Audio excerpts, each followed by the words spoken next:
Hello people and welcome to cEDH Television, bringing you guys a gameplay video between Leovold, Emissary of Trieste, Jeleva, King Brago and Azami, Lady of Scrolls. This is a game where we play a little bit outside of the ban list. Leovold is banned and in Azami's deck there is a Paradox engine. We don't always play with cards that are banned, but from time to time we wanna try new things and experiment. Otto is piloting the Leovold deck. This is basically a wheel deck. He wanna get his commander into play and then control all opponents by wheeling away their hands and locking out their hands for the rest of the game and then slowly winning by attacking with his free. Me, I'm playing my Jeleva Lobotomy deck, you could call it, or Jeleva Mill. My game plan is to win the game by exiling all of my opponent's libraries by casting Jeleva over and over. My deck consists of two things: ramp and interaction, ways to kill my Jeleva and ways to get more mana so I can recast her over and over. I wanna go for the long game. Jonathan brought his Azami Paradox Maniac deck. This deck wins by assembling a bunch of rocks and wizards, cast Paradox Engine, tap your wizards to draw cards, then cast the cards that you draw, and then untap everything you got, and then draw your entire deck and win with Laboratory Maniac. Mikael is playing Brago King Annoying, a typical blue-white control deck that puts into play a lot of artifacts, and then a bunch of permanents with ETB effects that interact with your opponents. And then he uses the Brago King Eternal to flicker those things and regain the ETB effects. Brago is the starting player and draws a card for turn. Brago plays a Polluted Delta. Brago plays a Mana Crypt for turn. He taps the Mana Crypt and he casts the Lightning Greaves. And then he passes turn. Leovold puts a Verdant Catacombs into play and passes turn. Jeleva puts an Snow-Covered Island into play and passes turn. Azami puts an island into play. But she isn't done, she casts the Mana Crypt. She taps the Mana Crypt casting Soldering. Then she casts Sage of Fables. And Azami passes turn. On Brago's turn 2, he rolls for Crypt. Odds, he takes damage. No damage. He plays an island for turn. He cracks the Polluted Delta. He finds a Hallowed Fountain and pays 2 life for it.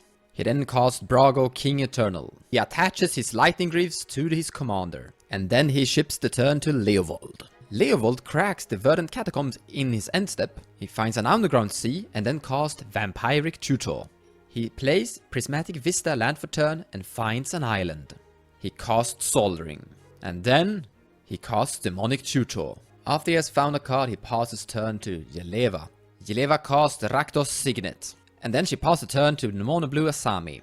In Azami's upkeep, Mana Crypt triggers Ottos damage, but she wins the flip. Draws for turn. Land for turn, School at Watery's Edge. She then casts a Gilded Lotus. She taps the Gilded Lotus for 3 blue mana to transmute Muddle the Mixture. And finds Isochron's Scepter. With a Scepter in hand, she sends turn to Brago's turn 3. Brago takes 3 damage from his Mana Crypt. He plays an island for turn. He casts Mox Amber. He taps 3 mana to cast a really annoying card. Tidal Control, a blue enchantment, cumulative upkeep 2. Any player may pay 2 mana or 2 life to counter target red or green spell. Now with Brago, he's able to reset the cumulative upkeep, making sure the enchantment Tidal Control never goes away. This is a big problem for Jeleva and Leovold. He then goes to combat. He attacks with Brago and Azami. He then flickers his Mox Amber. And then he passes turn to Leovold. Leovold plays Wooded Foothills and crack it. And finds a basic forest. He then casts Mox Diamond. He discards Windswept Heath for it. Then he casts Grafdigger's Cage. Immediately after the Grafdigger's Cage resolved, he casts Time Twister. After time has twisted around for a bit, Leovold then casts Mana Vault.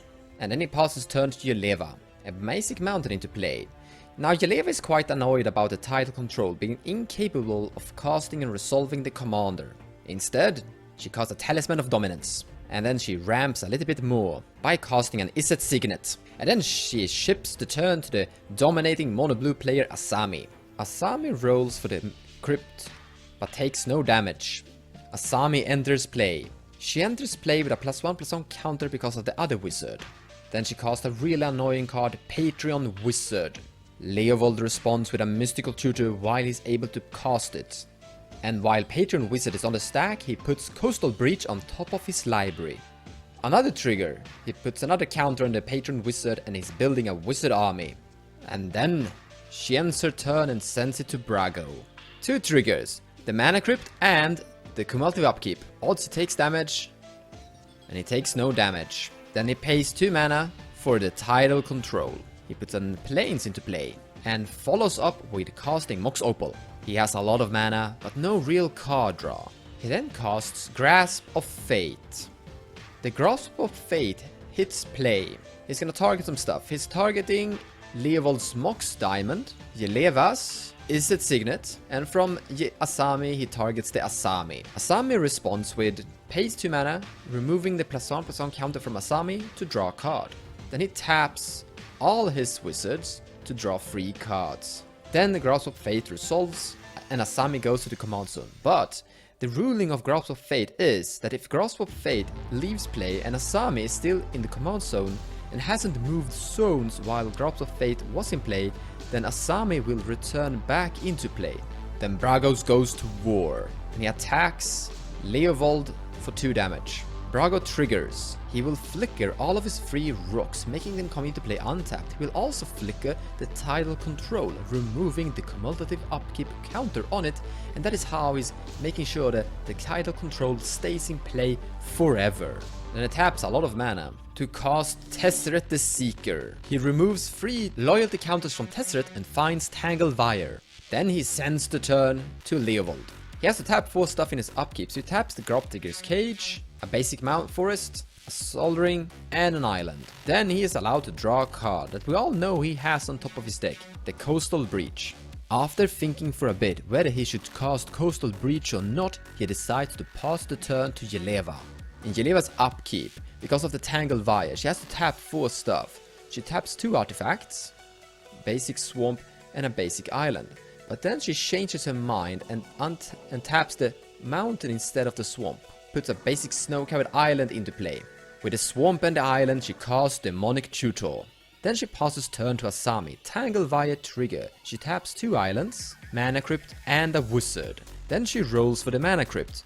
Odds she takes damage, and she takes 3 damage. She puts an island into play, land for turn. Azami and a Wizard army goes to combat. She attacks with a Patron Wizard at Tezzeret the Seeker, killing the Planeswalker. Second main phase, she's gonna cast the Time Machine Paradox Engine. No one has an answer to it, and everyone hopes Azami is out of spells.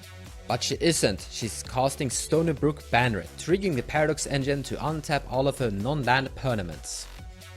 Azami re-enters play. Paradox Engine triggers and untaps everything. She taps all of her wizards to draw 4 cards. In response to all of the card draws, Jeleva wanna interact, casting Snuff Out, trying to destroy Azami.